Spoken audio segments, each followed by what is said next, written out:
which programs have to answer the biggest questions going into spring practice. And for the time being, I'm going to stick with Ohio State because Ohio State has a champagne problem. Okay? They got 4 quarterbacks on that roster who could start.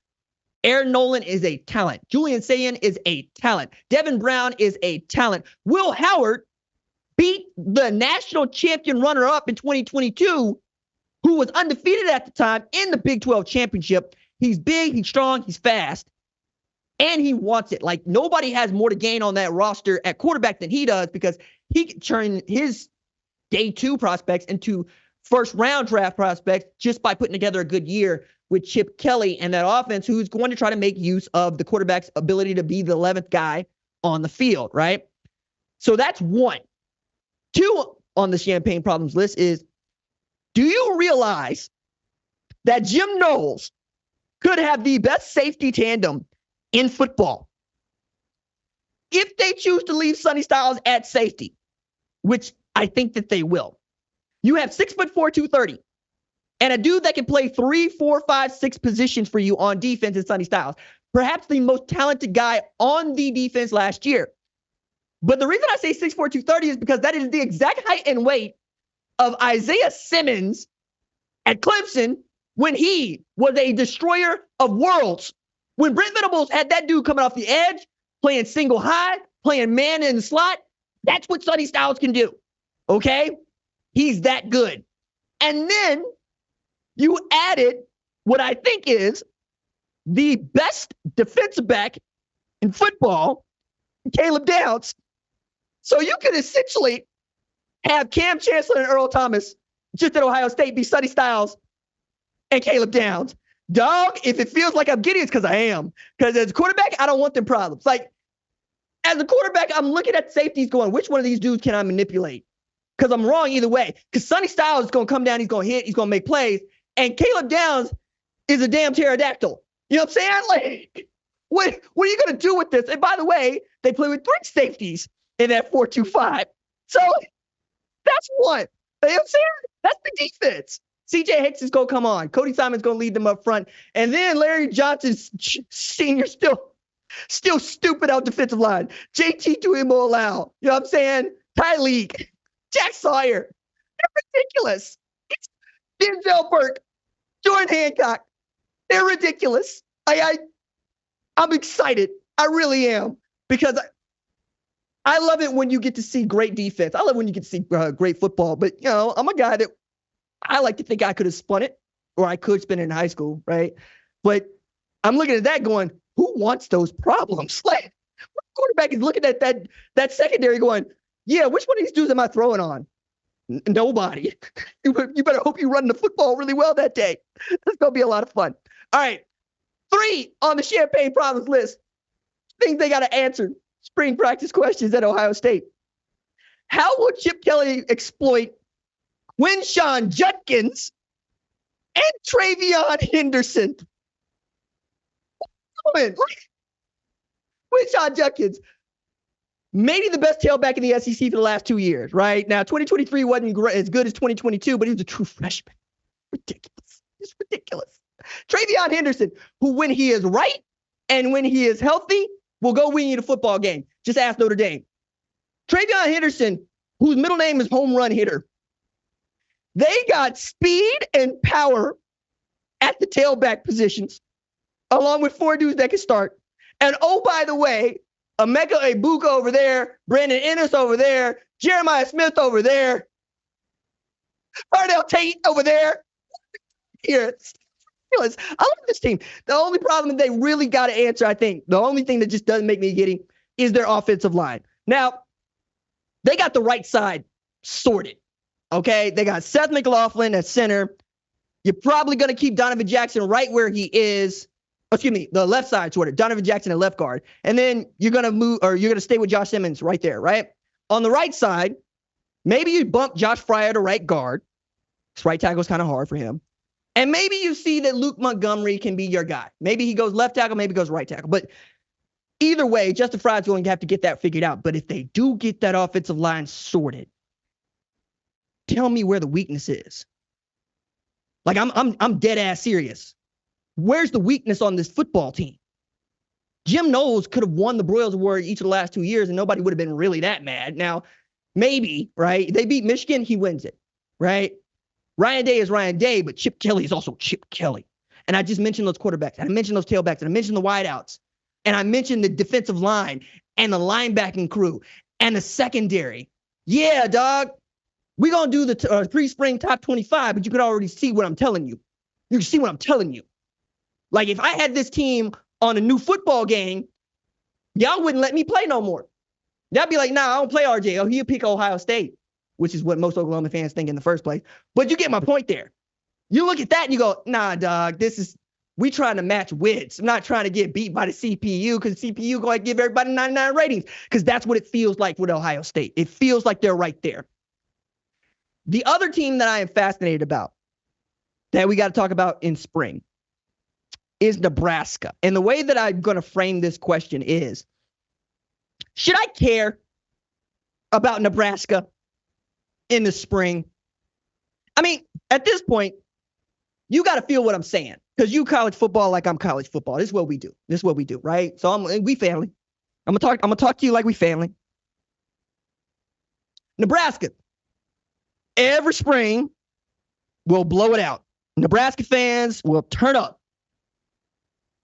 Every spring, we'll talk about Nebraska because Nebraska fans show up to get talked about, move the needle, and it's spring, right?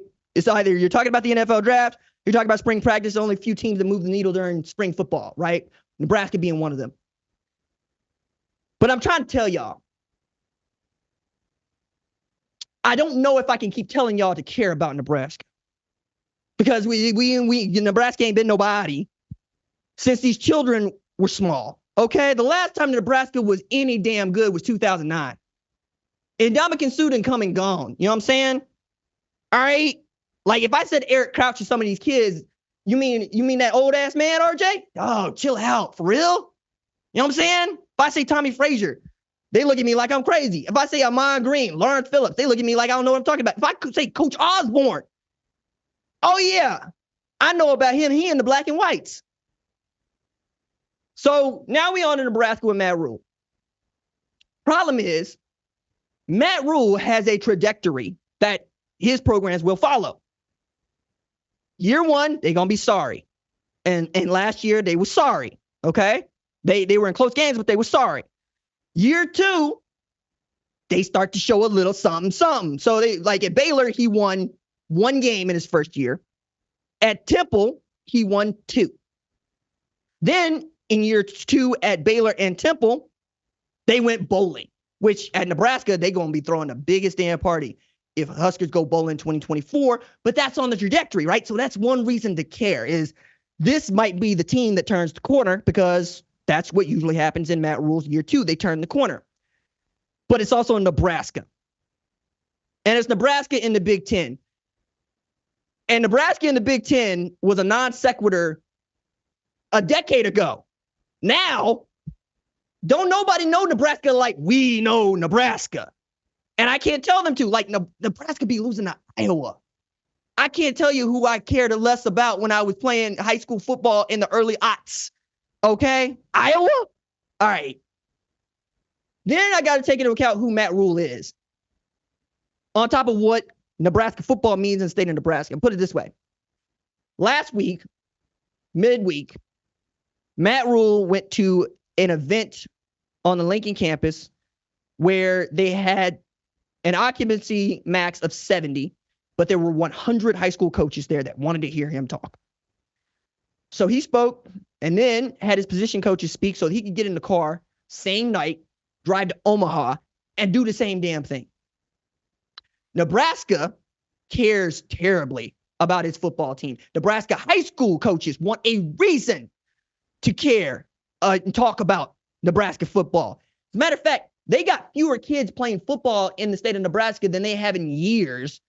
Mostly because kids just don't want to do it. That used to be the thing, man. You grow up in Nebraska or around it, you wanted to play football, so you might have the opportunity to just get to the Cornhuskers. Now that's not the case. But the last few hires that they had, it's been on again, off again. And you've heard Nebraska high school coaches say, hey, look, some of these dudes didn't remember my name. Some of these dudes showed up only when I had a kid to sell them, right?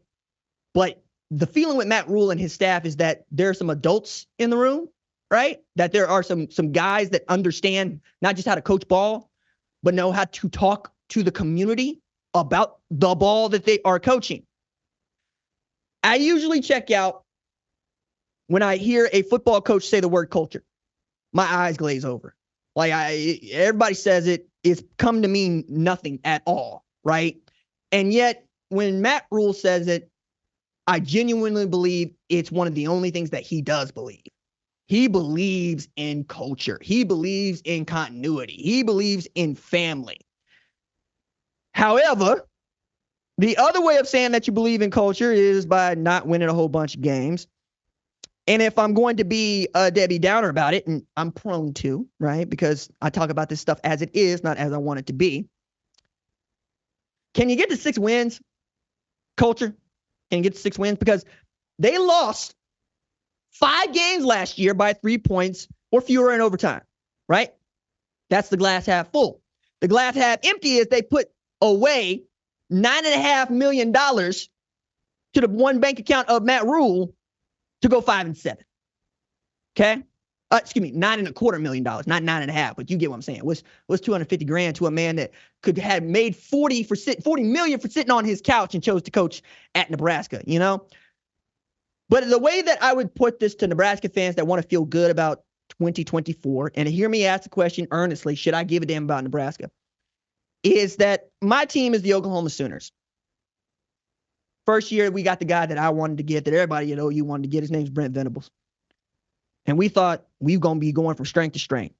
Let me tell y'all, folk, that was not how 2022 went for your boy. Your boy also watched Oklahoma lose a bunch of close football games, give up 30 a game. The defense looked antithetical to the very constitution that is Brent Venables. Went 6-7, lost to damn Florida State in the Cheez-It Bowl. In the Cheez-It Bowl. In front of my mama. But the next year, Oklahoma won 10 games before the postseason started. The next year, Oklahoma went down to the Cotton Bowl and got into Texas's behind. All right? That team made the college football playoff, won the Big 12, but you know what? They caught that L in the Red River shootout because that's what matters. Ooh, man. I like Texas until they play Oklahoma. And I'm from here. You see the red curtains behind me. You know what time it is. I'm telling you this as Nebraska fans because I think it does matter. I think you're just going to care about your team. And most of the time we were talking about misery. But I think you have a reason, a real reason, a data point to be optimistic. And this season, this spring, I'm going to choose to care about Nebraska. I'm going to watch Dylan Raiola.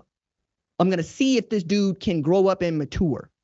I'm going to see if this dude wants to post any more poems to the tweets and whether or not his homeboy is going to be like, hey, dog, maybe not. Malachi Coleman, get on your mans. Help your mans because he's got all the talent in the world. He's got all the bloodline in the world, and he's going to get all the help that they can give him. I want Nebraska to be good. I want the kids to know what it looks like for Nebraska to be good. Nebraska, be good. If you like what you've seen, consider subscribing to the #1 college football show on YouTube, the Fox Sports app, or wherever you get your podcast.